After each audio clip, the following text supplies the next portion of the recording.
He who is not courageous enough to take risks in life will accomplish nothing.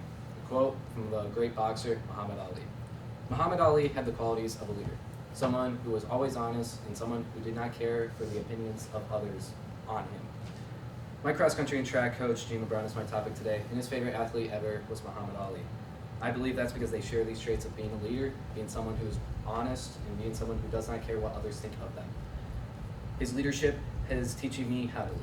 His honesty has taught me that telling the truth is one of the most important traits a human can have, and his ability to not care what others think of him is something that I now believe is something if you do not possess, you will get nowhere in life. LeBron truly is someone who loves his athletes like his own kids, except he likes Luka more just because he's his own son. He's like a second parent to me, though. He is a true role model, and I truly believe if I did not have him in my life, I would not get to the point I am today. LeBron is a leader. His leadership has turned the teams he coached into many championships. His leadership is teaching me what it takes to be a leader, and how they handle the pressure of everything around them. That's helped me in my life because every time I toe that starting line right before a race, I feel all the pressure of my friends, family, teammates, all on my shoulders. He has taught me to stand up for myself, because if you do not stand up for yourself in times of hardship, life won't stop for you. You will be left behind. LeBron teaching me those skills have made me a better leader and overall a better person. LeBron, through and through, is a leader, and a true leader won't sugarcoat a reality to you. He will never sugarcoat a truth. I've always personally hated when someone would downplay a reality. I always believe in telling the truth directly. Say what it is as it is. Not many people do that, but when people do, I respect that.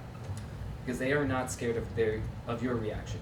Your reaction to that fact might be anger or sadness, but they're telling you that truth for the better, and they know it. LeBron will always speak the truth, and sometimes speaking the truth will make people upset, but LeBron will not care what others think of him.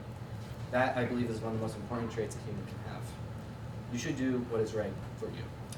Do not care what others think of you. Do what you want to do. LeBron, having that trait, has taught me that truth. And I've honestly stopped caring what others thought of me. I believe it's just a big waste of time. An example of this is when I competed at the cross-country championships 2 weeks ago at this point. I did not have the race I wanted.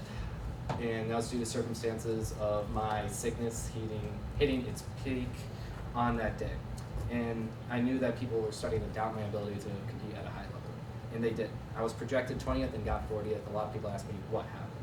And the truth was, I did not perform to my ability. But what LeBron told me afterwards was it was just one bad race. It does not define your season, does not define your career, does not define your life. That, I believe, is something I hold true to my heart. So, what he told me afterwards was to stop caring what everyone was thinking, put your head down, and get to work for this next season. And that is exactly what I plan on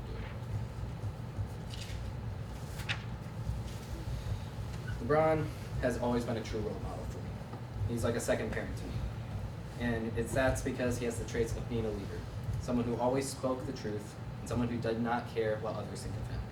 LeBron having these traits have had a profound positive impact on me. His leadership is teaching me what it takes to lead. His ability to be brutally honest is something I've realized is one of the most important traits a human can have. And his ability to not care what others think of him is something I've learned that everyone should possess. Because if you don't, you will be left behind in life. Gene LeBron and Muhammad Ali, two completely different people, yet they share these traits. LeBron once heard someone complain about how hard their race was. And his response was, "But did you die?" I truly think that is a quote you can apply to so many lives. You did not give that ultimate sacrifice because you had something to lose. Friends, loved ones, people who care about you, whether you realize that or not. So the next time you're going through something tough, think about LeBron. Think about how he said, "But did you die?" Because if you are not dying in those tough times, then LeBron would let you know better times are coming.